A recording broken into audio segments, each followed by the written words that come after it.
ঘরেই যদি সব হয় তাহলে রেস্টুরেন্টে কেন? হ্যাঁ, দেখতেই পাচ্ছেন আজকে সন্ধ্যা স্ন্যাক্স, এটা উইংস ফ্রেঞ্চ ফ্রাই।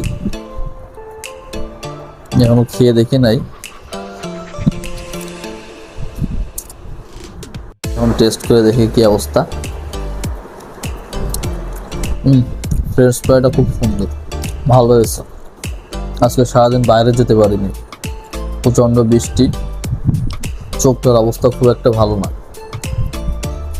যার কারণে বাইরে যাইনি, বাসাতে রেস্টুরেন্ট বানাই নিলাম। উইংসটা দেখে ভালো মনে হচ্ছে, ভালোই হয়েছে, বাট বলতে পারবো না কেমন হয়েছে। এটা ফার্স্ট টাইম করলে, তাই না?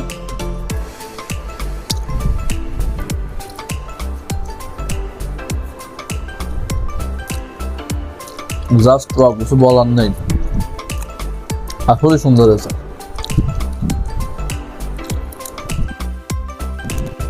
দোকান ফেল। আসো শুরু করি খাওয়া দাওয়া। টাটা।